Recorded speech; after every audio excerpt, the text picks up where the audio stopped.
So what we were actually, before you jumped on the call, we were discussing jealousy. And I know you and Aubrey are in an open relationship. Jade and I both agree that jealousy is a learned emotion, but tell us how you have managed to reframe how you feel about jealousy and how you maintain your peace when it comes up again. Ooh, yeah.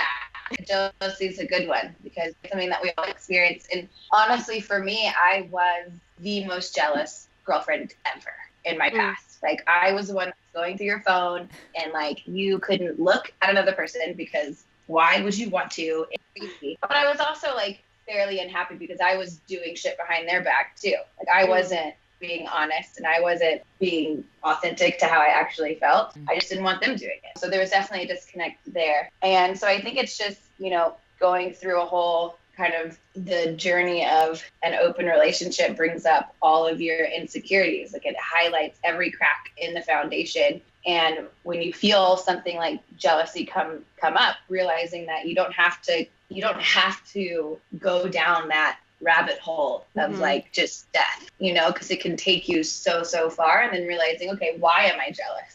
Am I afraid he's going to leave me? Do I have abandonment issues? Do I have self-worth issues? Do I have self-love issues? Like, realizing that underneath jealousy, there's all of these other layers that you can dive into and get to know yourself a lot easier. And so when you reframe it in your mind like that, okay, what can this emotion teach me? And why am I feeling this way? Instead of, I'm just pissed and jealous because he's talking to another girl. Yeah. You're learning more about yourself in that moment. I guess it's hard in a close relationship if you feel like there is, something shady going on, especially if you've been cheated on a lot in the past, to be able to do that and control that emotion, because there's also like that fear of being hurt as well, But yeah, I know. Go ahead. No, go. You're fine. I was wondering, so for me, I noticed that I get more jealous or like have the tendency to want to go through my husband's phone or my past lover's phone or whatever it is, during certain times of the month. So like hormonally, I can be triggered as far as my neediness goes. I can be triggered as far as like whatever abandonment issues I have in the past getting brought up to the surface. It's like turns on certain times of the month. Do you find that? Yeah, absolutely. I mean, I can tell when my period's about to come. I know that coming, so it's just a little more added pressure is basically what it is. So you do have to be aware of that. And that's something that I'll mention to, like, I feel like my period's coming. I'm just feeling like emotional and this shit sucks, And like, we've had so much practice that at least getting that out in the forefront and being like, yes, okay, I am feeling this way because my hormones are a little bit out of whack. So sorry if I'm being a little more agitated or emotional or whatever. It's just like putting everything out there and setting the scene for it, and then you can work through it. So I think men aren't as understanding of that in the beginning, and then after a lot of, wow, this is really true. This really, then they're kind of like, they know. Yeah. And for me though, it's when I've lacked sleep. That's when I'm super needy and emotional. Hormones go into play for me, but more than anything, it's sleep. And being a new mom, that's just a struggle. No. I mean, your physical state dictates how you act in every part of the day, in your relationships, with friends, with lovers, with whatever it is. So I think also realizing being in the best place possible is going to help with the process. Yeah. So where you're at in your open relationship, how do you cultivate an environment where you do feel vulnerable and safe? It's a constant thing. First and foremost is communication, because everything has to be out on the table, because everything between us is permitted. So if it's permitted, if there's any sort of like withhold or omission or shading of the truth or a little white light here, that becomes so much bigger because it's not communicated in a 100% honest type of way. Yeah. Do you think that your other partners feel vulnerable and safe in the relationship, or do they seem not as like comfortable with it at first? I think it's definitely a learning process. I haven't had too many relationships that have been a long-term type of thing to where there's been that depth, whereas Aubrey has. That's how his kind of relationships go. Recently, I found somebody, and now it's kind of like we are getting to that point of being like, how are you feeling about this? At first he was like, absolutely not. I don't want to do it. And then he realized all the benefits and the positivity that can come from it. And we talked about that. And so once again, it's 100% open communication with everybody involved. That's the only way that it makes it smooth and the only way that it'll work. So how do you introduce the other partners into this situation? Like, how do you bring it up? How does it start? It just kind of like depends situation to situation. You know, we're so open. Yeah, we're open relationship, but most people already know. But if I meet somebody, then it's like, hey, just so you know, I am engaged, but we're in an open relationship, and I'm allowed to like explore the people and enjoy and express and whatever else. And so it's just laying it out there. Do you find that people are often like uncomfortable with that, or they just won't go there, or how do they, you know, like I'm just trying to, this is so interesting to me because it's just like,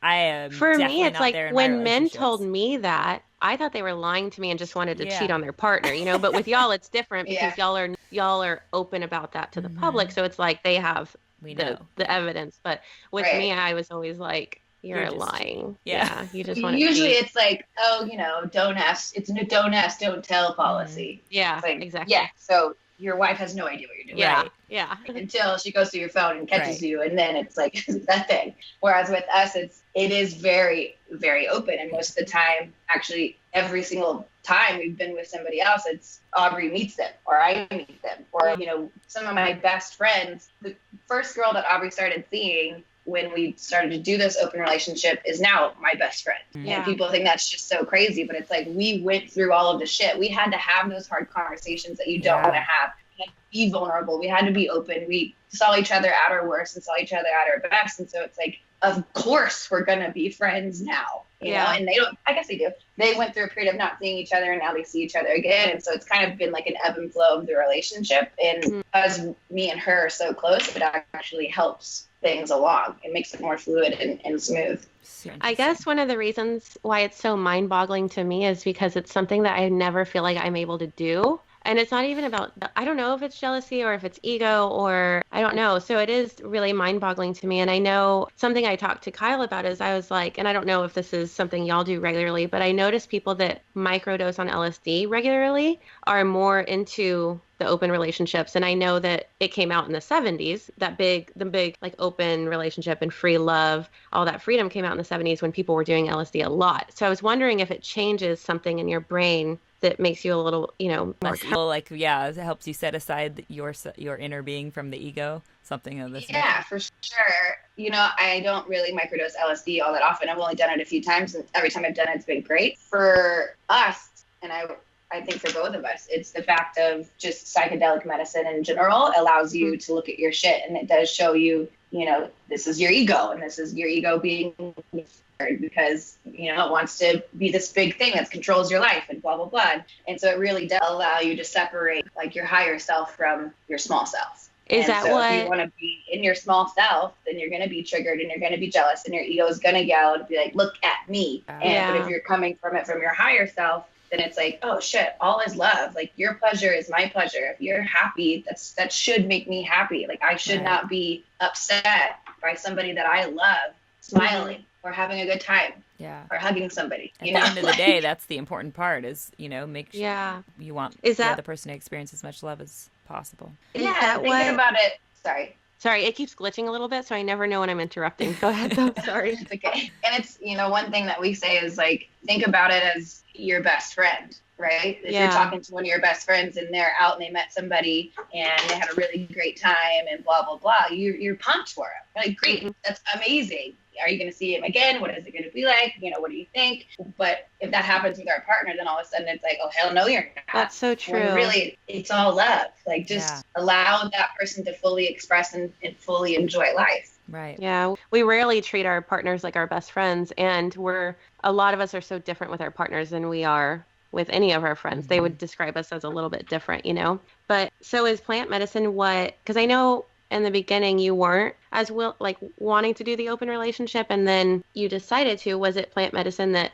caused that transition? I mean, I think it was multiple things that caused that transition. Really, for me, it was, no, I don't think it was. I think that's helped for sure. That's been definitely like an aid for both of us. But this is something that, you know, he wanted to do, and we had read multiple books and we had talked about it on like a philosophical, intellectual level. And then he was ready to put it into practice. And I was like, nope, not going to do it. We're done. So we split up and moved out of the house. And I went on, I first started what was supposed to be a month-long trip, backpacking trip to Peru. And I did Wachuma there for the first time. And then I went on it turned into 3 months. So I took the furthest direct flight that I could get out of Lima. I landed in Madrid. I did Madrid and Barcelona. I went to Thailand and trained Muay Thai for a month. I met some really great people there, went to Bali with them. And so this whole kind of like finding myself, and it was the first time I've ever traveled by myself, and realizing, and I had a connection with somebody there, but I'm still very much so in love with them. And I was like, oh wait, I can have a connection with somebody and enjoy somebody, but still fully love somebody else, just because that takes my love away from Aubrey. And so when I got home, he was like, I still really want to be with you. And I was like, great, I still really want to be with you, but we're going to do it under this kind of new open relationship. And that's kind of how it started. Yeah, that's so crazy. It's so cool that you share this story with, you're so open with it, because I think it's something people, of course, think about when they're in relationships. It's very natural for humans to wonder, right? Especially if their needs aren't met. Sure. And I guess it leads me to also the question, or maybe just you can give a rundown on how you practice like being safe as far as like STDs and that type of thing go in an open relationship, because I think people who are interested or intrigued on the whole open relationship thing, it's important to know. Sure. And I think that to me is actually really funny that people go to that. What about STDs? It's like, what? I am way safer now than I've been ever in my entire life, because for us, it's everybody has to get tested and you have to show your papers. When do you ever do that when you're single and you're going to hook up with someone? It's like, like I've definitely gotten tested. I've had somebody else get tested, but I've never been like, okay, great, I think it would be awesome for us to hook up. However, I need you to get it tested and you need to show me your papers. Otherwise, we're 1,000% using a condom, and there's no other way that it's going to go. Otherwise, we're just not going to have sex, Yeah. And so for me, that's how it is. It's very safe. It's open. Papers are shown. Everybody knows the deal. And that's that. Is there any, I guess, I don't know, for me, I'd be like nervous about the people that you're in other outside relationships with who also, are open to being with other people as well. Like anything becoming, I guess anything's possible in any relationship ever. So there's risks you run. But I don't know. There's always a risk, but that's also the thing is you have to trust yourself and trust the other person and really know that if you're getting into some sort of sexual relationship with somebody, you should be able to trust them. Yeah. Of course, there's always something that could come up, but you should be able to trust that person. And for us, it's like, okay, if you are with somebody else and you don't use protection, then you have to get tested before we're together. That's a good point. Yeah. So if one day came to you and it was like, I want to, I want to close our relationship, I want to become closed, is that something that at this point you would want to do, or are you enjoying this the way it is? No, I'm totally enjoying it. It's fun. Yeah. I have like the man that I love so much, and I still get to go and explore and have fun and get those butterflies that maybe aren't here in a 7-year relationship. And it's just different layers and levels of a relationship that if you're monogamous, you don't get to fully experience. And I don't have to wonder about it. I get to experience it on my own. Yeah. But the other thing is the container, the boundaries and the agreements and the container of the relationship is malleable. Yeah. It can change. It's fluid. It just because we're open today doesn't mean we're going to be open 100% the same way for the rest of our life. It's like, great, if we're open now and it's working for us and that feels good, let's do that. Now down the road, if one thing that comes up, when I get pregnant, how are my emotions going to be? How are they going to be? Am I going to feel kind of awkward in my body? Is that a moment or a time period to where we close the relationship for a little while? So it's really just figuring out what works best for us in the moment and dictating and kind of changing our agreements to fit that. Yeah. That I didn't even think about the pregnancy thing. That would definitely change things. Yeah. That's a really good point. I didn't think about that either. I did think about like, well, once you have kids, it's like it's probably a lot harder to like dedicate time to family and outside as well. But that's a good point. Before you go on, Jade, I was going to ask about so being in a really solid relationship with Aubrey for all these years now, is having outside relationships something that brings up like a freshness over and over again? Or like, is it this competitive nature that comes out? Or what is the things that kind of relights the fire over and over that comes from having an open relationship? Yeah, it's, it's kind of the fact that you can't really get complacent in your relationship, because you want to keep the spark there, and the spark stays because you get to experience other people and have fun doing that. Yeah. But then at the same time, you get to come home and you're like, yay, here I am at home back. It's like if you go on a trip for a while, you're excited to come home. But if you're living in the same house constantly and working together and sleeping together and doing everything, at some point you're like, man, can you just leave me alone for a minute? I think that's just kind of like human nature. Yeah. Yeah. I would think also it would almost make less conflict in a way, because you're kind of getting your like energy out, you know what I mean? Like in other ways than just like all focused on one person almost too. Sure. I mean, definitely not less conflict. I mean, I'll say this has been one hell of a ride, and it's constantly brings up your core shit. Yeah. Like you hide, you can't distract yourself, which is something we've recently been talking about. It's like always it brings something up for you, so you have to go in and look at it. Whereas if you're in a monogamous relationship, not all monogamous relationships by any means, but if you're in some sort of relationship to where you can kind of like, oh, you know what, we just don't really need to talk about that, or we don't need to go down that road, we don't need to do this, so it's still going to have its own challenges. But I mean, open is hard as hell and it's not even something that I recommend for everybody by any means. I think some people should be monogamous and some people should be an open,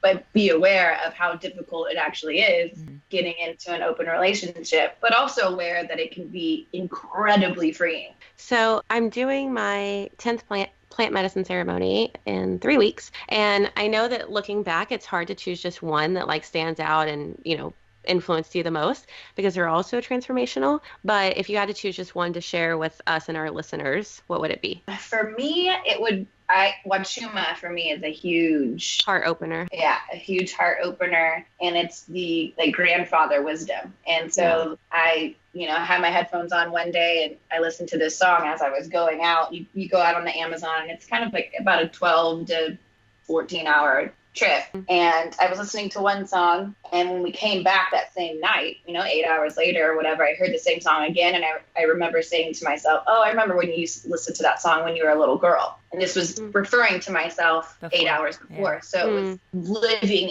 and they say you live a lifetime in a single day, and that's exactly what happened. And it was just like, it takes your fear away. It took my fear away, and it just floated my heart. And that one moment always sticks out to me. And another one that's huge for actually Aubrey and I, we were going through a really difficult time. I think we were actually split up, and we were in Peru together with a big group, and we were at a beach on the second Wachuma day, and we were both under the medicine, and it was basically a realization of like, oh my God, like this, what are we doing? Like this, we've built up so much of our resentments and our armor and things that scared us and all of these things of why we couldn't do this and wanted to push each other away. And then that relaxed all of that, because you're not even really able to live in those lower, vibrations when you're on plant medicine like that. So it allowed us to see each other with completely fresh eyes and like totally revamp our relationship.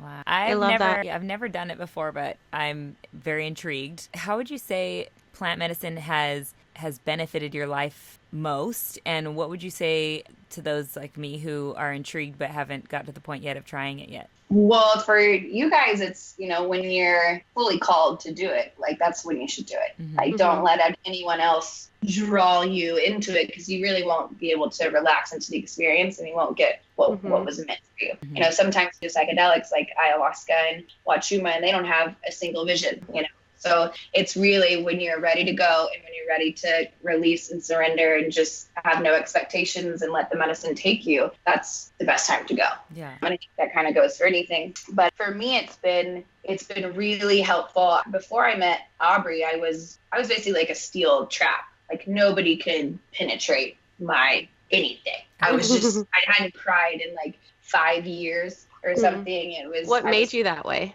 I think it was, for me, I grew up being told, like, crying's not going to do anything for you. Why are you crying? I was like, oh, you're kind of right. Crying isn't helping the situation at all. So I'm just not going to cry. And I'm going to do everything that I should do, and no one can hurt me, and no one can do this and that. I was just like so like armored from my, childhood. And I think mainly it was, me and my dad are super close now, but it was like growing up with a single father. He raised me from the time I was 4, when I was in 4th grade, up through high school and college. And he was, single father, very hardworking. But there were multiple women that kept coming into my life and trying to dictate how I was supposed to be and what I was supposed to do. And so I was like, hell no, I'm not going to do that. So I wouldn't listen to anybody. It was really difficult for me to have relationships with females because I didn't trust any of them. And so I was just a steel trap, basically. And then I was in a really bad relationship in college, and that just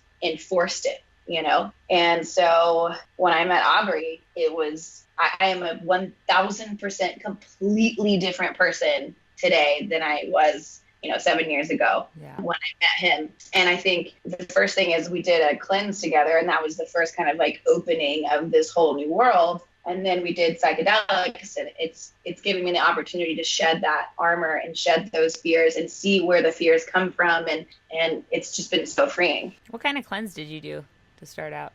We did liver and gallbladder cleanse. So it's just juice and smoothies for, I think it was 7 days in Sedona. But it was also paired with ecstatic dance and holotropic breathing and body work. And it was like beyond powerful. And stuff you had never experienced before that, right? I was like, sweet, I'm going to go and drink some juice and lose some pounds. I know, Yay. And then it was just this whole like mind-blowing transformational experience that I couldn't even, to this day, it's one of my most transformational experiences that I've had in my entire life, even including psychedelics. Yeah, I love that that's, something you got to do that was just you. It wasn't necessarily, having a plant medicine or something that kind of forces that awakening. It was you finding a little piece of yourself you lost. Right, and that's the thing. You can still reach these higher realms and these higher vibrations without, taking an external substance. There's so much that you do with just your breath,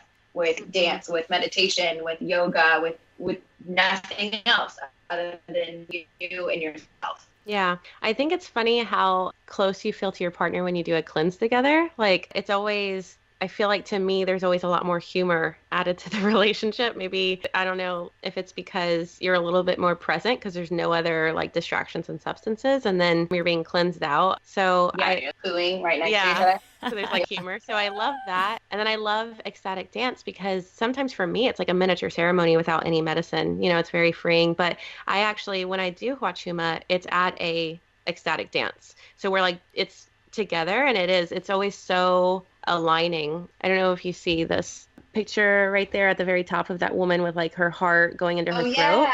Yeah, the first time, I love it. Yeah, the first time I did Huachuma during a dance ceremony, my neck was all the way back. Like I was thinking like, oh my God, everyone's going to come over here and like be worried about me because it was like the back of my head was connected to my back. Like it was so far back, it was hurting and I couldn't pull it forward if I wanted to.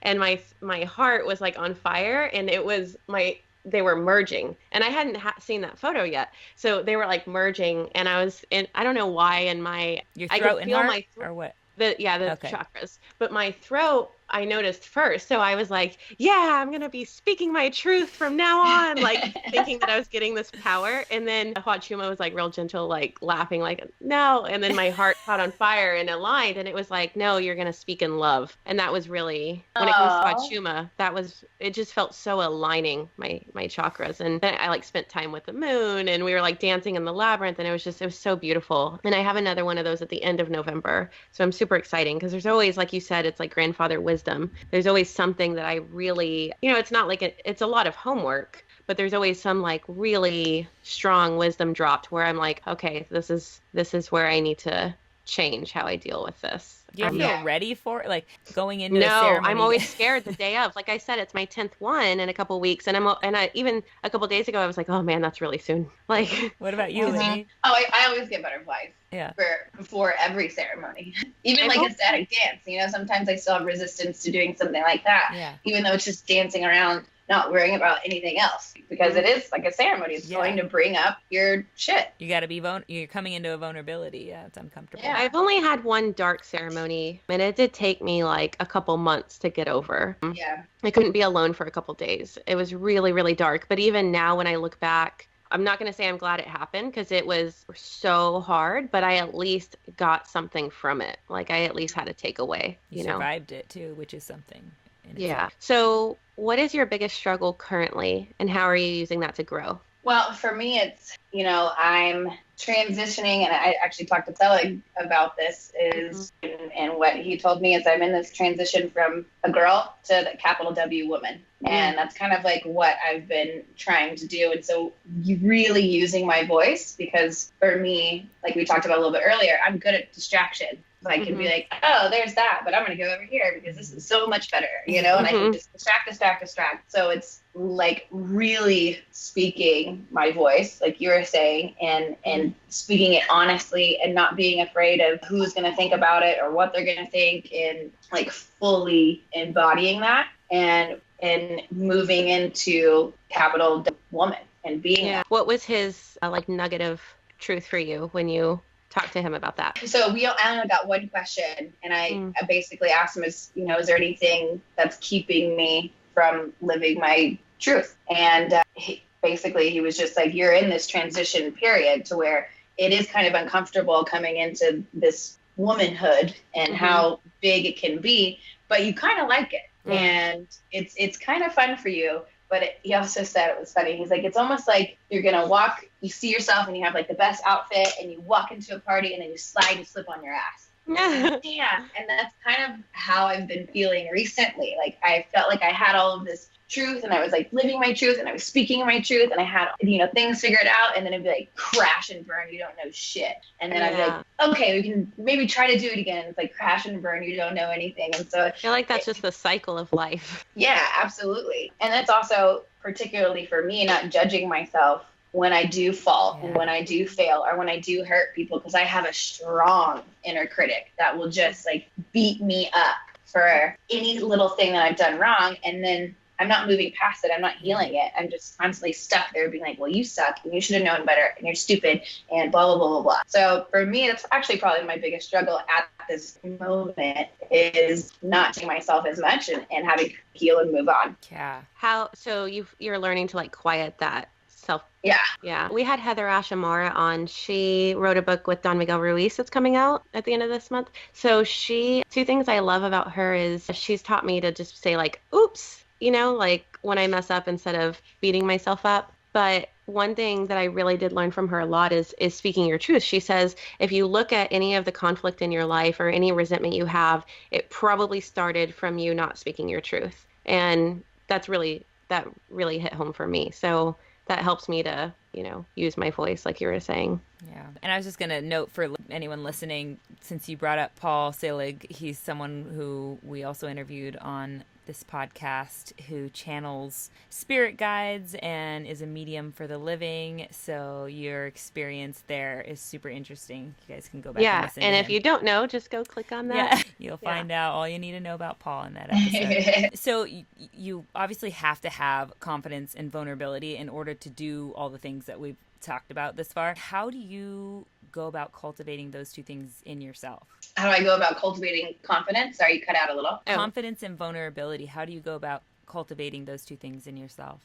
For me, vulnerability has always been kind of difficult, but it's as soon as I feel some sort of like constriction in my heart, or like there's some sort of fear that's keeping me from doing it, I use that as like an arrow. Being like, that's exactly where you need to go then. Mm-hmm. If you're afraid of mentioning this to somebody, then you need to go. Like,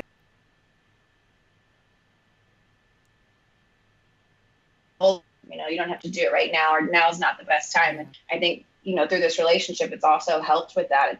There's not a better time other than right now. Like if it's on your mind, you need to discuss it now, and just using that. And then confidence comes from the proof that you can do that. So when you're constantly showing yourself over and over and over again, okay, I got it, and I can do it, I can push through the fear, then your confidence ultimately rises anyway. It's like you're creating competence over confidence in some ways. Mm-hmm. And I like what you say about the vulnerability. Like what I like to I've been quoted on this podcast now several times saying, seek the pain for positive gain or positive change. So basically going into those hard places, those painful places, and knowing you're going to have to go through some shit, but it's, you know, on the other side is going to be that bluer sky, that better life. Absolutely. No doubt. Love it. So we talked a little bit about your traveling the world on your own and going off for months at a time. Tell me a good story, like a story you really just comes to mind. Doesn't have to be, you know, necessarily all positive, but just a great story you have from your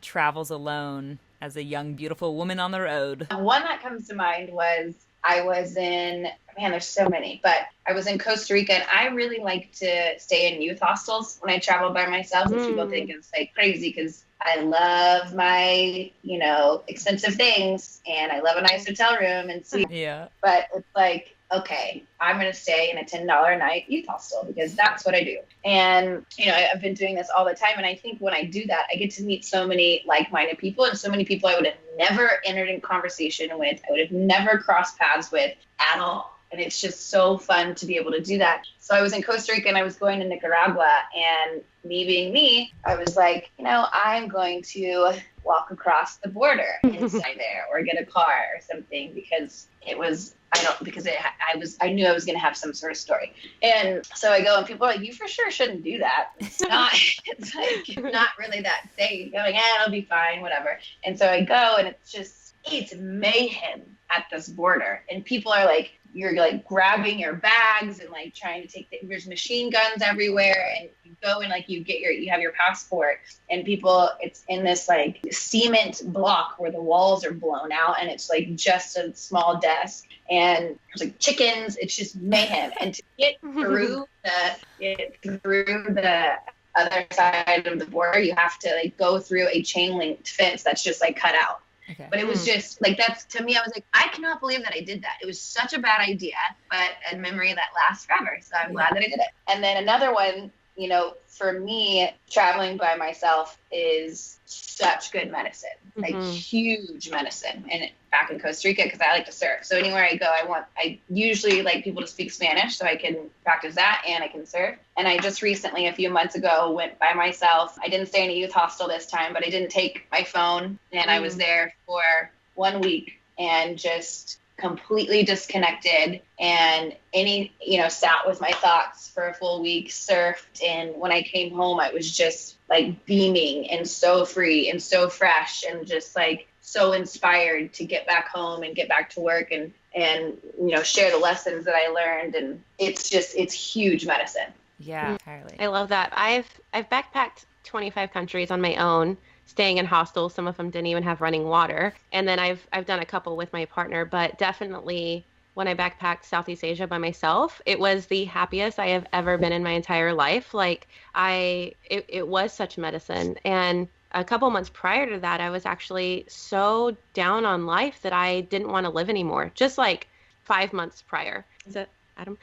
Oh, okay. That's okay. So God. So yeah. God, is that you? God sneezing. God bless you. So just like 5 months prior to being in Pai, Thailand, I was literally at the point of contemplating suicide. And then in Pai, I had never felt such peace and happiness. And so I had a little monk tattoo the word smile on my back in Thai writing inside a temple and bless it, because it was just a reminder that a smile is always around the corner. You know, like had I given up, I wouldn't have experienced this. And then I have a lot of stories in Africa too, that like yours, where I was like, I can't believe I fucking did that. Like, I can't believe I got on that motorcycle with that stranger. Like, I could have died. Yeah. But yeah, so I love that story. Both of those stories that you shared. I don't have anything as gnarly. I mean, I went to Petra last year, and like we drove through the Jordanian desert for 7 hours to get there and stayed in like a little tent camp out in the desert. But it was with my husband, so I wasn't really, it wasn't like alone with strangers. Like, there's this one story that I remember now, that I was at a house. I was there with my ex-boyfriend at the time. This was years ago. And we were at this beautiful house that was overlooking this cove, and it was all glass, and it was just epic. And we had like a whole group, but I wasn't feeling well. And so they all went out and I stayed at the house. And all of a sudden the alarm goes off. And this alarm is like a bank alarm. It is so loud, and I'm just freaking out. Like, I don't know what's about to happen. I'm trying to call the guy, whoever owns the house, and they're all out at the bar, and he's not answering. And I'm like, I'm about to die. Like, it's all over from here. So then I go into the bathroom and I get my my makeup brushes and I put them in between my fingers just in case somebody has to come in there. And I was going fucking with my brushes. Oh and my I just had all of these ideas of what was going to happen. And finally the guy answers and they get back to the house and they're like looking around. They don't see anything. They watch the cameras and it was a monkey that set the alarm. Oh my God. And I'm like falling, crying. Like, you don't understand. Oh my God. I already knew the alarm worked, I guess. I was about to kill a monkey with my makeup brush. Yeah. So I am. On all these travels, have you met any psychos though, or like attracted any weird stuff that came back with you? No, I don't think so. I don't think I've met any like super weirdos. I've met some really dope people who I'm still great friends with, actually. Like, I met an Australian girl and her boyfriend in Thailand, and I went to Bali with them, and now they live in Australia, but now we see each other every 2 years. They come to Austin. They just left Austin, and I meet some of the most interesting people. It's so cool. Yeah, one time I abseiled down the Sippy Falls in Uganda. There are like 3 waterfalls right next to each other. And when I got to the bottom, I camped at the bottom, not thinking that anything bad could happen. It was like in the jungle, but I knew there were like witch doctors that people were afraid of, but I don't know. I just didn't think anything bad could happen in the Ugandan jungle. Yeah. So it was just me, a book. And this was before iPhones. Like, this was like, maybe there were iPhones, but I couldn't afford one at the time. So I had no like internet signal. I just had, well, I wouldn't have anyways, but I just had me, a book, and a lantern inside this tent. And I remember after the sun going down, just hearing these weird noises around my tent and just like kind of just trying to be into my book and not get worried. Well, then they were getting louder and louder as the sun got darker. And I realized they were hyenas, like just circling my tent. And I was so terrified that sounds so silly, but I was so terrified that I wrote letters to my family to say goodbye. Oh my God. I wrote a letter to my mom and my sister, and I think the guy I liked at the time, and to my birth dad. Certainly and my soul searching there. I still have those letters, actually. Wow. You should send them with like a preface. This is when I thought I was going to die in this tent in Uganda jungle. Hyenas were going to eat me. I'll give this to you anyhow. I survived. Wow. That would have freaked me out. Yeah. I feel like I would just gone crazy. Like, like hitting the tent and stuff. I don't know if that's bad. Yeah. I tried to stay, luckily I didn't have any food with me for them to smell, but I tried to stay as quiet as possible. And also, then, what is abseiling? Is that what you called it? Abseiling is when there's a rope attached to the very top and you're like going down the rope. Like it's a huge long rope and you're just going down, right next to the waterfall to where you're like wet from it. Yeah. Wow. Yeah, it was amazing. Was there other people there? There was no one else there besides the one guy that like connects your rope to the thing. Okay. And then his name was Moses, and he carried a long stick. And I remember before we were going to abseil. Yes, he did. I know. Is this in the book of Jade? I know. Yeah. I know. Well, before we were going to abseil, because I was so lost and I knew what I wanted to do, but I couldn't figure it out. And he was like, "Come with me." And he was just walking with the stick, and I was like, "Oh, I hope this is a good idea." And then he tied me to that thing, and I abseiled down. It was great, besides the near-death feelings. Eaten by hyenas. Yeah. I feel better about Whitney traveling, because I know you practice MMA for a long time, right? So at least you traveling a lot. But Jade, I'm a little nervous. I'm not gonna lie. For me, I'm like, where's my pen and paper? Yeah. I've got notes to write. Literally. All right. So there's a few questions we like to ask everyone who comes on the show. First off, what advice would you give to your 25-year-old self? Probably same lesson that I'm learning today is just to be vulnerable and not take anything too seriously. Stop judging yourself so much. Like this whole process is beautiful, right? So every challenge that comes up, or if you hurt somebody, if they hurt you, it's just don't judge the situation and just realize that there's light at the end of the tunnel. There's so much that can be learned. See it as a gift and not as a curse. Something I like to remind myself too is like, in 5 years, will this matter? Or on my deathbed, is this something I'll even give 2 seconds to? Which is the likely it's no. Yeah. Yeah, it's true. So the next question is, if you could have the whole world read one book, which would it be? Ooh, oh my God. Well, I actually just finished reading my favorite 2 books, and they're by Ted Decker, who's a really good friend of ours. The first one's called The 49th Mystic, and the second one's actually right here in front of me. Rise of the Mystics. I have that in my cart on Amazon because Kyle told me about it. It's amazing. Yeah. It's big. I didn't realize it was that thick. Yeah. Have you read The 49th? The 49th is his first book, so you got to read that first. And then this one comes out in October. Oh, it is October. Is it out? It's not out I yet. think it's available for pre-order maybe, because I think I have both of them named Cart on Amazon. Maybe it's like not ready to ship or whatever. It's so good. Really? That's amazing. The same person who wrote the 48 Laws of, or what is it? No. Oh, okay. No. Ted Dekker is actually like a Christian author. Okay. But he takes like such a beautiful, how would you explain it? I don't even know how to explain it. But he just takes like such a beautiful stance on, I don't know, just read it. You'll love it. Story that you get sucked into, and you're like on this journey of self-realization and challenge and being able to fully understand like the upper worlds and the high vibrations and how everything is connected. But it's also this like thrilling story, so you're sucked in the whole time. Yeah. That sounds amazing. Yeah. So many beautiful like nuggets in there. Like I've highlighted so much of this book and taken so many notes, and I feel like it's really helped me along this journey with like a transformation, because I can see a lot of myself in the main character, and I feel like that's how a lot of people can relate to it. Yeah. That's cool. That's so different from what everyone else has said. So I like that answer. I was gonna say, I feel like for me, I really like conscious reading and like having I love like the mastery of love, and you know, like you're saying, the 48 laws of power. Yeah, that's what it is. Those books are amazing and great, and I've gained so much for them. But for me, having a story behind it allows me to play along and bring it more into my life. Yeah. It's easier to integrate sometimes when it's a story. Because I was talking about this last night with Chris, that every time I read an amazing book, I'm like, oh my God, this is changing my life. I send it to all my friends. It's groundbreaking. And then integrating it into my life and using it as my practice, that's the part that's hard. And you try to read it over and over again, and you sometimes just like, you get on to the next thing, onto the next thing. So that's the hardest thing for me, is like figuring out how to integrate these amazing new tools that I'm learning into my whole life. Yeah. Have you? The other one I like is Celestine Prophecy. It's another really great. I haven't heard of that one. I haven't heard of that one. It's so good, Jade. You would love it. It's a story, and it's along the lines of everything we're talking about here. But I got the movie. No. It's terrible. What? I didn't even know there was. Yeah, because it never made any noise. That's almost always the case. But the dope. Yeah. Aubrey read together Getting the Love That You Want. That is my favorite relationship book. It's got like some imago exercises in it. It's pretty intense. Like if any couple can do it, it'd be like y'all, or like Kyle and Natasha. Like me and my partner got to exercise 3, and he was like, I'm done. Like, because it's so let me give you just an example of the exercises. This is in the back of the book after you read it. So it really preps you for them.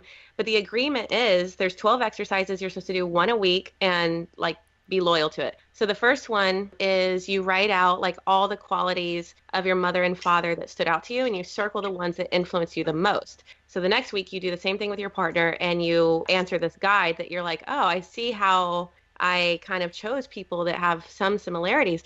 Well, the third time, and this is where most people probably quit, you sit Indian style in front of your partner and you stare in their eyes, which is already a little difficult for some people, So what the book teaches is that your subconscious cannot differentiate between yesterday and today. It can't differentiate between your primary caregiver and your lover. So when you receive healing from your lover, it heals parts of you from your childhood. So that's why we seek out certain characteristics. So what the book has you do is you stare in the eyes of your partner and you say, I'm 7 years old. You're always threatening to commit suicide. You're my mother. You're always threatening to commit suicide, and you're blaming me. You're always screaming at me. You beat me till I bleed. It makes me feel worthless. It makes me feel like I shouldn't be alive. Like you just put it all out there, talking to your partner as if they're your mother or father. Mm-hmm. So then your partner says, I'm your mother. I beat you till you're black and blue. I blame you for my suicidal tendencies. And then after repeating everything and validating you, they say that they're sorry. Wow. So, and then you take turns and your partner goes. And it's just, I have goosebumps all over my body talking about it, because it's so, it may not sound intense, but when you do it, much more comes out. But so much more comes out than what you plan. Like you think in your head, like, oh, I was hurt here, here, and here. Once you're actually talking to your partner as if they're your parent, so many more emotional trauma comes out. And you're kind of, for the next 3 days, kind of a little bit on edge because you dug it all up, you know? Yeah. So yeah, I'd be interested to see what you thought about that book. Okay, maybe we'll give it a go. It's amazing. I like that you articulated that very well, Jade. I feel like I have to go buy this book now, but I'm afraid to do the work. So one more question. If you could whisper one phrase to everyone on the planet, what would it be? I love you. I love you. Aw. That's sweet. I like that. That's simple and sweet. Yeah. So we do have from our Majic Mob, which is our tribe of listeners, we do have 2 questions that they came up with for you. One was, you seem so calm-tempered. Is there anyone you've met since you and Ab do so many cool interviews and experiences that has caused you to feel starstruck? Sorry, you cut out. You did too. Yeah. So you seem so calm-tempered. Is there anyone you've met since you and Ab? Sorry, Jade.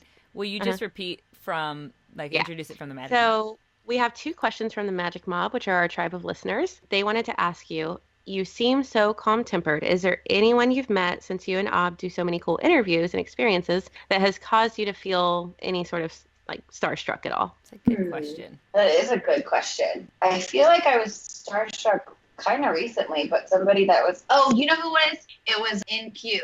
He's on my look right here. His name is right here on my dream guest list for the show. I used to listen to so much of his stuff, and then I met him and was like, oh my God, it is in Q. Now we're like friends with him, and he's done a lot of events with Aubrey and stuff, and he's amazing. But I would say I got kind of starstruck with that for sure. Yeah. Also, if I ran into Conor McGregor, I would get starstruck. Oh God. Yeah. So the other question they had for you was, being a previous Miss USA, what is your current view on the pageant industry? At kind of where I'm at now is I'm so far removed from the pageant industry, and it was kind of, for me, pageants was something that I just wanted to do and wanted to try. So it wasn't something that I'd done my entire life, and I wasn't fully into it. So, but for me, I think it's, I think pageants do have some sort of a negative connotation surrounding them, but it can also be incredibly positive with help gain confidence, even being judged in bikinis and whatever, but it really helps with public speaking, gain confidence. You meet a lot of really cool girls. And so I don't have any sort of negative thing to say about the pageant industry. I love how the girls are becoming more fit. I think that's amazing. I love seeing the girls, and they have, some abs and their arms look great. So instead of the tall, skinny supermodel type of, they're looking for people who are out there and taking care of their body and are being healthy. And that makes me really happy to see. Yeah, I love how they're starting to take a stand too. I was Miss San Antonio. I didn't go on to Miss Texas because I went through a divorce that year and all types of crazy stuff. But my favorite part was having a platform. And one night, Valentine's Day night, this is still one of my favorite nights in life. They had me go be a guest at the Sweethearts Ball for adults with Down syndrome. And this woman was probably in her 30s, and she asked if she could wear my crown and sash. And so I was like, yeah, sure. So I put it on her, and half an hour later, her parents came back with roses for her, and they were crying. And I was like, because I just let her wear my crown and sash, and they were like, you don't understand. She really believes that she's a pageant queen tonight, and this has been one of her dream come true, is to be a beauty queen. So it was really cute. And when I went over to her and I was like, can I take a picture with you? And she was like, oh yes, you may. And it was so sweet. She really, so cute. I know, I loved it. So it's more the experiences that you get. I think the platform and the experiences you get to volunteer at certain things that I think are really cool about it too, that I think people don't realize come with it. Yeah, absolutely. I mean, you get to do a lot of really great, like you said, appearances and charity work. Yeah. It's fun. It's certainly fun to do. Yeah.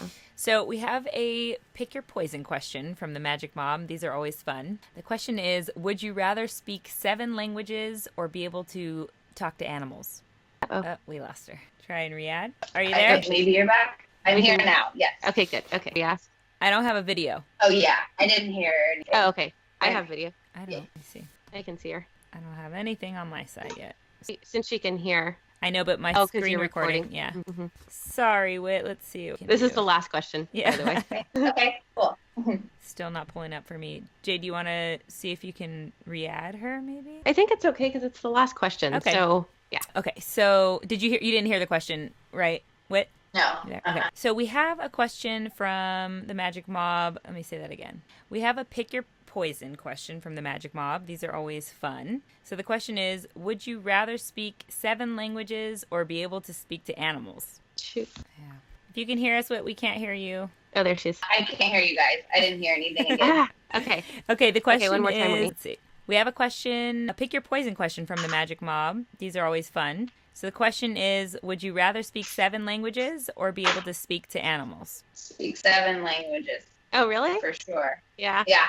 I already speak to my dog all the time. So if I can speak 7 languages, then I can speak to all kinds of animals already. Right. Yeah, no, I think it would be dope. I would love to be able to speak 7 for Glory. All of these fighters, at least 3 to 4 different languages. And we're sitting there like, well, I only speak 1.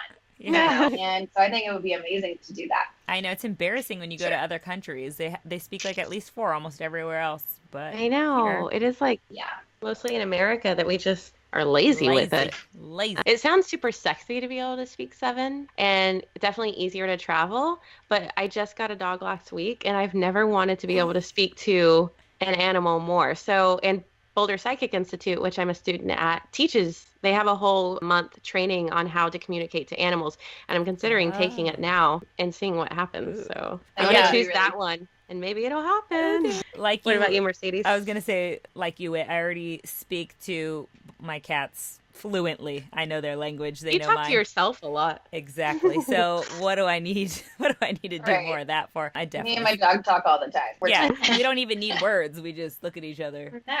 You know. Exactly. Closer, better. Exactly. So I'd pick 7 languages. That's easy for me. Okay. All right. So really last question for you. Where can people find you on social media, interwebs, and the like? So I am Miss 2 Jits on Instagram, MISS, the number 2, and then JITS. And Miss 2 Jits on Twitter. And those are basically the only 2 platforms that I use. I'm more active on Instagram than anything else, so just check me out there. Yeah. Awesome. Thank you so much for being on the show. That was fun. Yes. Yeah. All right, boys and babes. Yeah. All right, boys and babes. There's one last thing we'd like to leave you with this week. And so, per usual, Jade and I have come up with a magic trick for you. Jade, what you got? So this I didn't know that her and I were going to talk about that Huachuma, but this is perfect for this episode. So my magic trick is something that I learned in a Huachuma ceremony, which is perfect for this episode since Whit and I were discussing that a little bit. It is not to confuse someone's energy with their intention. This has been a big struggle for me because I can physically see energy at times, and I didn't always know that that's what I was seeing. And so I was easily confusing it with someone's intention. But even if you can't physically see someone's energy, you can feel it, you know? You can feel it, you can feel their moods, and it's important to not confuse that with what they're intending for you to feel. I say all the time, we judge ourselves by our intentions, but others by their actions. And that's not really fair, you know? So, but the story about that Huachuma ceremony, I was getting ready to go to this ceremony, and you know, the day of a ceremony, you want to avoid any conflict. You want to avoid anything dark, anything that could bleed into your ceremony that could negatively affect it.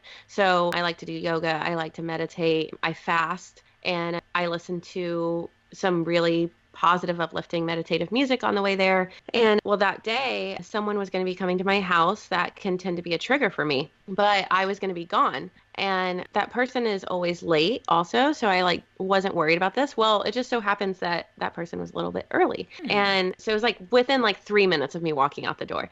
And so that person walks in and so she walks in and this is going to make me sound crazy, but I hear her hissing at me. And I see dark circles around her eyes and a dark cloud, like a grayish cloud around her. And like I said, I know now that I can see energy and auras. So it wasn't too weird to me, the thing around her. But I truly thought that this woman was hissing at me. And I thought, I can't believe she's coming in my house and hissing at me like this. And she's pointing her, I told her, so again, I didn't know she wasn't doing this. I told her, I said something along the lines of, you're going to have to leave. You cannot come in my house hissing at me like this. And I don't want this around my children. So you can't be here. I don't know why you're acting like this. And she was pointing at me saying, you're ridiculous. You're ridiculous. And I was just thinking, and it was coming out as a hissing sound still. So I was just thinking, I have to get this woman out of my house and, make her leave. I'm really sad about it because I knew she drove a while but I'm heavy about it. Well, my partner's in the room and he's like, what is going on? You wouldn't treat a friend like that. And I was like, well, who would come in my house hissing at me like that? And he was like, she wasn't hissing. So I'm like, everybody else is crazy, So I leave, I start driving to the ceremony and I'm just trying to get it out that yucky feeling, because I want to go into this medicine feeling clear and good. And so I'm trying to like flush that out, do some breathing techniques. I get to the ceremony. I have a good hour before I'm going to drink the medicine. So, I'm journaling, and I take the medicine, and the very first, so Huachuma is not usually visual. Huachuma is all feeling. Ayahuasca is visual. Huachuma is feeling and like wisdom. And the very first message I got from the medicine, grandfather Huachuma, they say, was, don't confuse energy with intention. Sometimes you may see someone and like fear comes over your face because you think that they look so angry, but you're seeing their energy and they're not intending for you to see all that. So to remember to like differentiate it. And I realized that that's what had happened with that guest. And I told the shaman, I went up for a second cup later on, which make sure you need that second cup before you take it. But once it's poured, your name's on it. So I go up for the second cup, and I told the shaman what had happened and the message that I received. And he said, yeah, your ceremony started early for you. So a lot of times when you're going to take medicine later in the day, things will happen to prepare you. So yeah, he said that the ceremony had just started early for me. And yeah, but that was a really big lesson. And now I try to remember, even if someone you think is just rotten to the core, just remember that that's not necessarily what they're intending to put out there. They're dealing with their own battles and their own yuckiness from their childhood. And I really doubt that people, are trying to be rotten, to everyone around them. They're doing the best they can at this moment with all the circumstances. They're on their own journey. Yeah. And remember too, what I said in the beginning of this, you judge yourself by your intentions, but others by their actions. Yeah. So remember that. Yeah. What about you? My magic trick is actually more of a quote than anything else. A quote by Bianca Sparacino.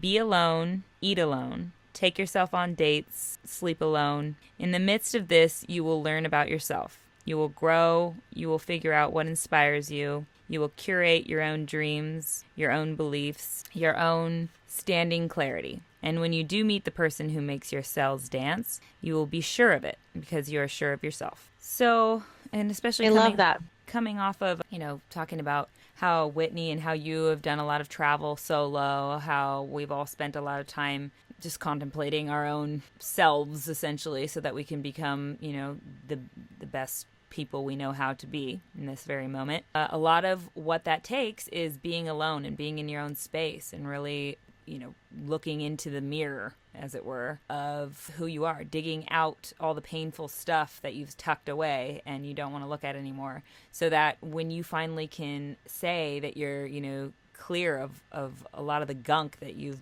congested yourself with over the years of just life, you can have this openness, this cleared space inside you for other people, for love to fit into. But you have to do the work and, be alone and really get to know yourself before you get to clear that space and make that room for that love. Yeah, I love that. It's also like, let your solitude be so sweet, that you're only going to add someone to it if you enjoy their company more than your solitude. I like you said, and we were talking about earlier, I really enjoyed traveling alone, learned so much about myself. I enjoyed living alone for a while, and I used to love just eating and going to the movies alone. And I became close with Big Cat from Fantasy Factory because he loved being alone. And so since we both love being alone so much, we like made the perfect pair to go hang out places because there was no pressure to like talk. That's Sometimes we just sit there and eat in silence, and it's like we were still in each other's company, but like